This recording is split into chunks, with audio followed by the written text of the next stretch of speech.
வணக்கங்க. உங்கள் பேர் என்ன சவுந்தரராஜன். ஊர்? சவுந்தரராஜன், தெற்கு சப்ளானத்தம்.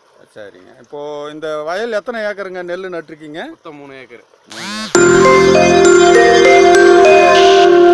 ரசாயன உரமா இயற்கை உரங்கள் போட்டிருக்கீங்களா? இயற்கை உரம் தான் கொடுத்துருக்கேன். சரி சரி. இப்போது இது போனத்திக்கு ரசாயன உரம் நடவு செய்ததுக்கும் இப்போ இயற்கை உரத்தில் நடவு செய்ததுக்கும் உங்களுக்கு மாறுதல் எதனா வித்தியாசங்கள் தெரியுதா? நிறைய வித்தியாசம் இருக்கு சார்.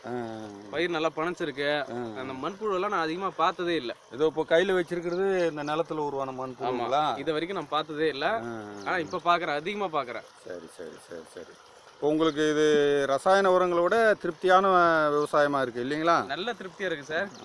சரி. எப்படி ஷெட்டு எப்படி விட்டீங்க நீங்கள்?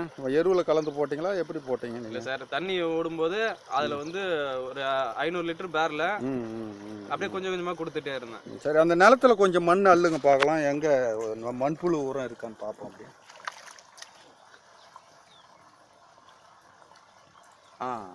Right right. Very good very good.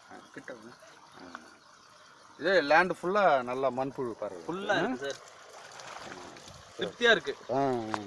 ரசாயன உரங்கள் போகிறத விட நம்ம இயற்கை முறையில் பண்ணும்போது மண்ணும் வளமாகும். உங்களுக்கு பயிரும் பார்த்தோன்னா ரசாயன உரங்களுக்கு அளவுக்கு உங்களுக்கு மகசூலும் நல்லா இருக்குது இல்லைங்களா? மகசூல் நல்லா இருக்குது சார். இப்போ போன வருஷத்தோட இது சூப்பராக இருக்குது. சூப்பராக இருக்குது. ஓகே ஓகே, ரொம்ப நன்றிங்க. உங்கள் விவசாயிகள் எல்லாருக்கும் சொல்லுங்கள், இது மாதிரி இயற்கை உரங்கள் இருக்குது, நம்ம இயற்கை முறையில் விவசாயம் பண்ணலாம், மண் வளம் கெடுக்காமல் இயற்கை உரங்களை போடலான்னு சொல்கிறீங்களா?